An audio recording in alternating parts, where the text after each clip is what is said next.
welcome to Lost in Movies. I'm Alec Kerr, the film critic for the Conway Daily Sun, once again joined by... Tranifer Lovely. And this week we're talking about Transformers Dark Side of the Moon, the third in the... Dark Moon Rising. the third in the good versus bad robots, and humans are in there fighting as well, and it's Michael Bay, and it's explosions, and watch the trailer.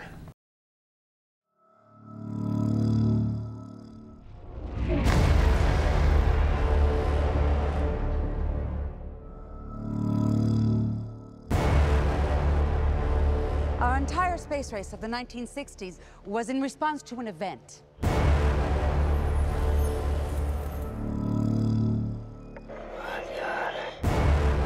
If you breathe a word of what you've seen here, we'll do time for treason.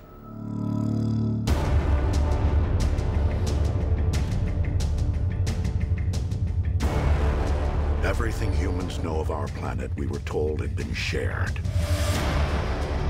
You lied to us. You've made a grave mistake.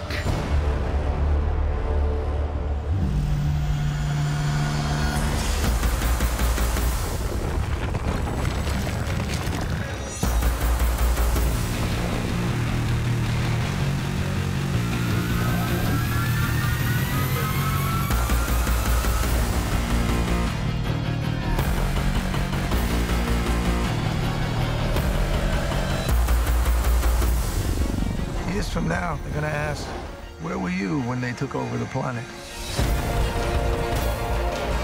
You'll be fine, I promise. It's over. I'm sorry, but it's over.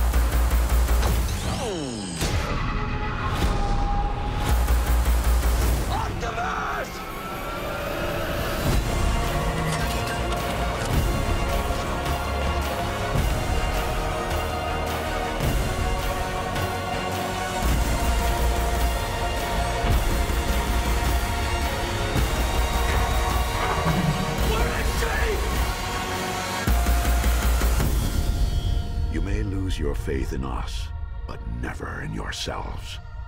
From here, the fight will be your own.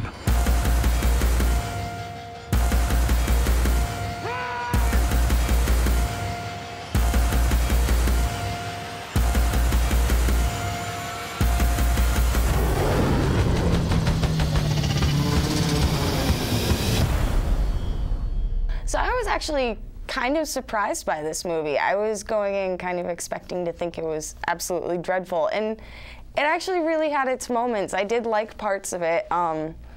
It was a little haphazard, to say the least, but it was a Michael Bay film, so it's kind of a given.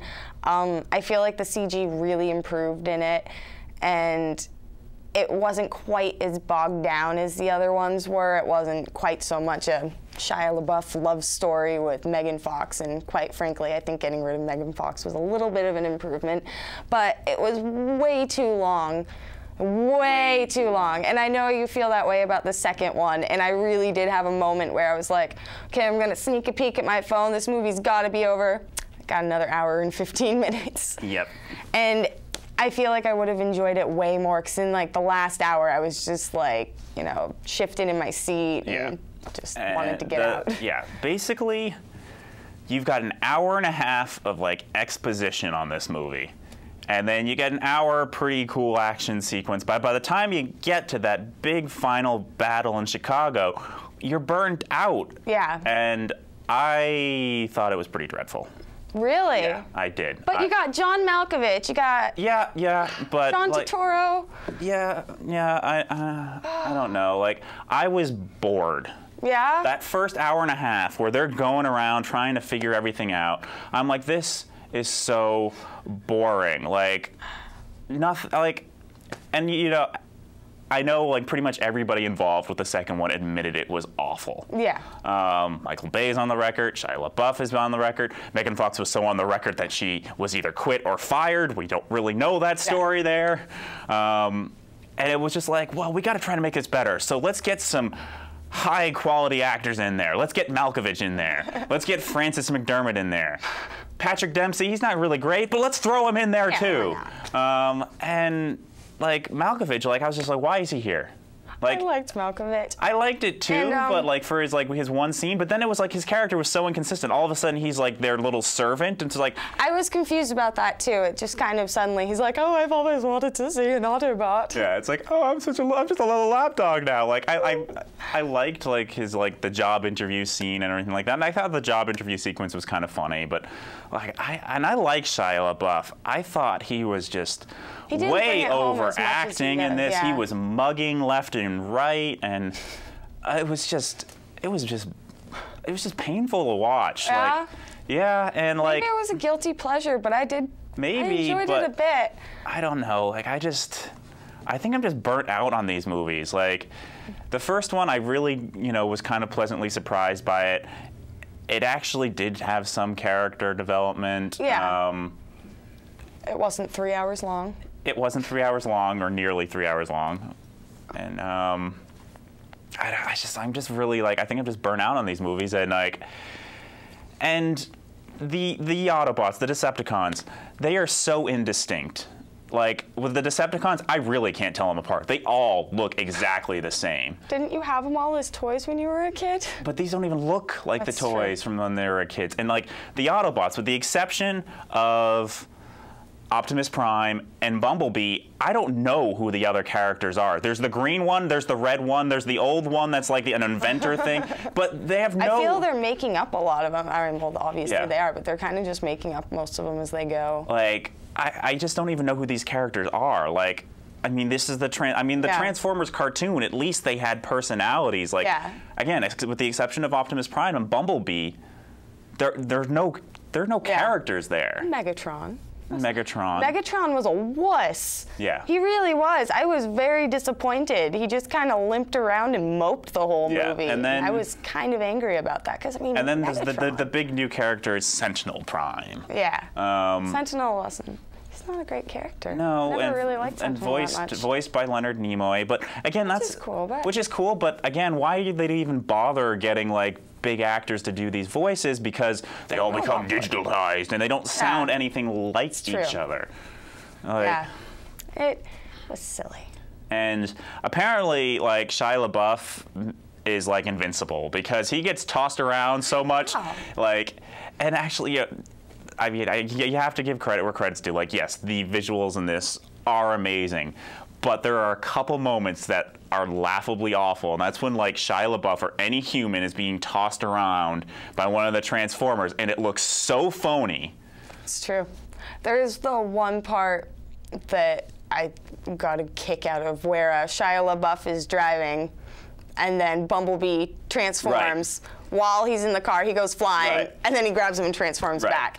I got a kick out of that. Yeah, but it looks so awful. It does. But it's a Michael Bay explosion thing. So I mean, I kept thinking that, like, it's a Michael Bay movie. It's okay. It's a Michael Bay movie. It's a Michael Bay movie, which I guess you're gonna just be like, well, it's Michael Bay. We know it's gonna be crap. But it's like at the same time, it's like I still want to hold it up to some sort of standards. And the first one was good. I thought it was a decent movie, and it has none of the second, third, none of them have matched that. Yeah. And then there's the replacement for Megan Fox, Rosie HuntingtonWhiteley, who's had a couple moments where she just stares at the camera and goes like this.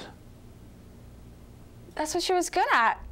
It's like, it's so funny though, because like, she's with her big puffy lips just staring. Little British accent. Yeah, and staring completely dead-eyed like a, yeah. Yeah. Yeah.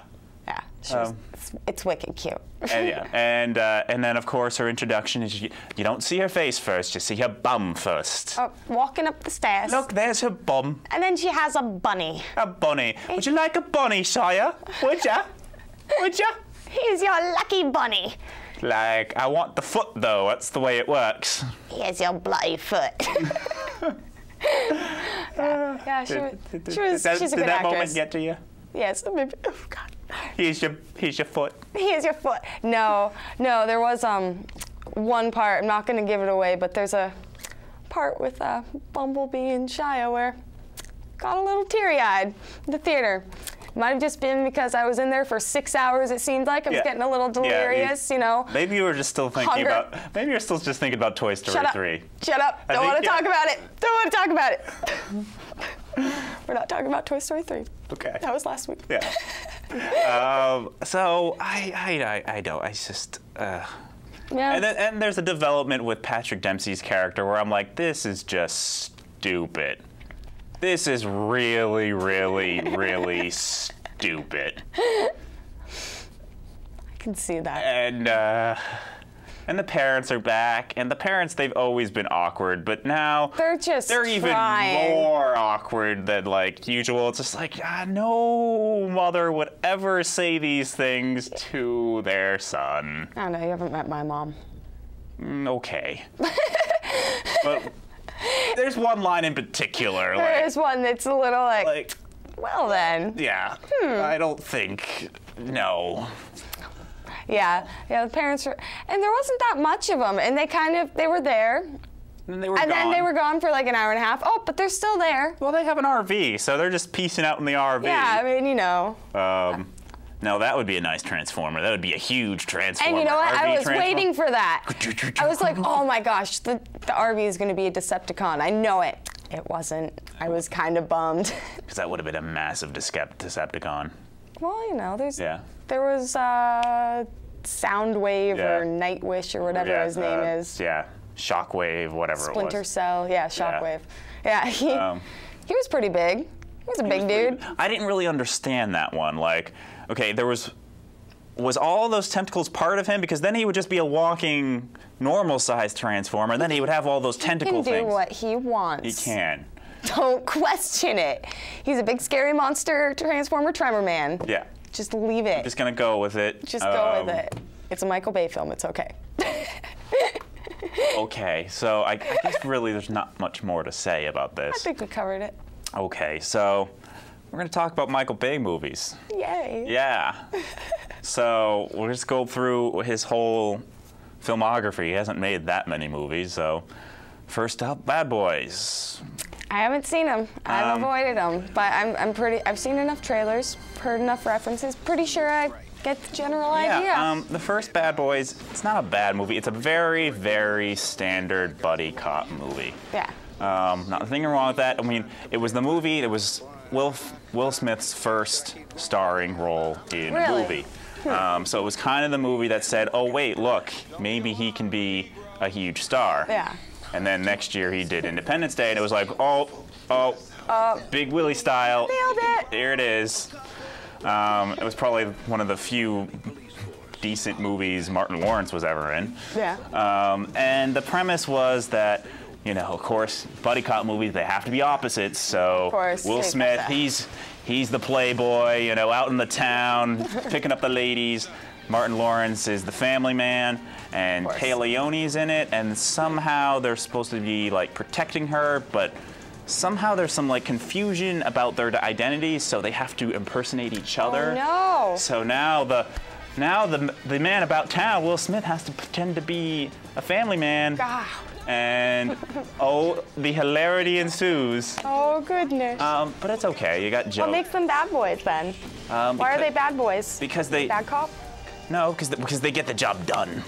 Because there's a show called Cops, and it has a song that goes bad boys, what you gonna do? Is that a new show? That's a new show, I think. And so I think they just wanted to use that theme music in the trailer. And so there you go.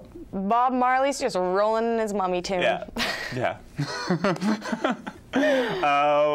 And you got Joe Pantoliano as their captain, because you always have to have the captain saying like, "You guys are. You gotta shape up. You gotta shape up. I'm getting sick of you. Give us your badges." And he's good at doing that. It's his favorite line to perform. Yeah.